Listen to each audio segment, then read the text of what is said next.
Zee 24 तास एक पाऊल पुढे। वकिलावर प्राणघातक हल्ल्याप्रकरणी फरार असलेल्या पुण्यातील बाबूराव चांदेरे यांच्या मुलांना अटक करण्यात आली आहे। किरण आणि समीर चांदेरे अशी अटक केलेल्या मुलांची नावे आहेत। त्यांच्यावर मनोज आणि गणेश इंगवले या दोघांनाही त्यांच्याबरोबर अटक करण्यात आली आहे। हे दोघं बाबूराव चांदेरे यांचे भाचे असल्याचं सांगण्यात येत आहे।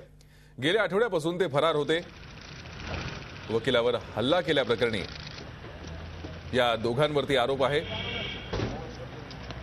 अधिक माहिती घेत आमचे प्रतिनिधी अरुण मेहत्रे सध्या आपल्या संपर्कात आहेत।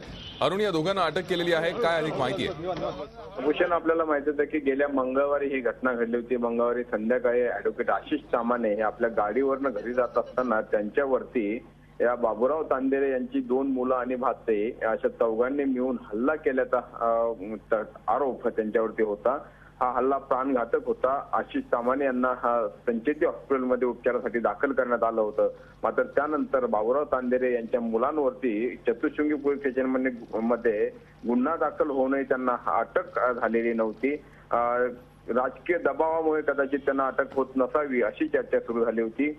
जी 24 तासनं हा विषय सुरुवातीपासूनच लावून धरला होता आणि या आरोपींना अटक का होत नाही असा देखील प्रश्न उपस्थित केला होता। आणि आज अखेर हे जे काही आरोपी आहेत, 4ही आरोपी हे स्वतःहून पोलिसांसमोर हजर झालेत आणि पोलिसांनी त्यांना अटक केली आहे।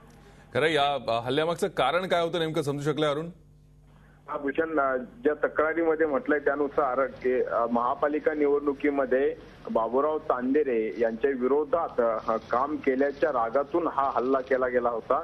पोलिसांनी देखील असंच म्हटलं होतं। त्यामुळे राजकीय वैमनस्य हे या हल्ल्यामागचं कारण होतं।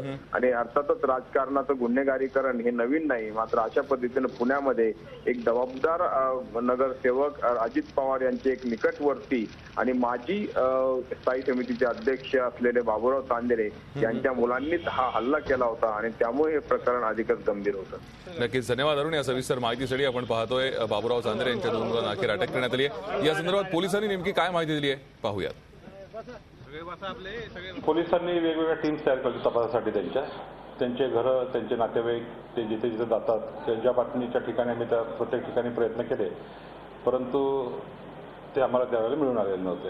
आरोपी किरण चांदेरे, समीर चांदेरे, मनोज आणि योगेश इंगवले असे 4 आरोपी हजर झालेले आहेत। आम्ही कोर्टात आता PCR साठी प्रयत्न करणार आहोत। झी 24 तास एक पाऊल पुढे।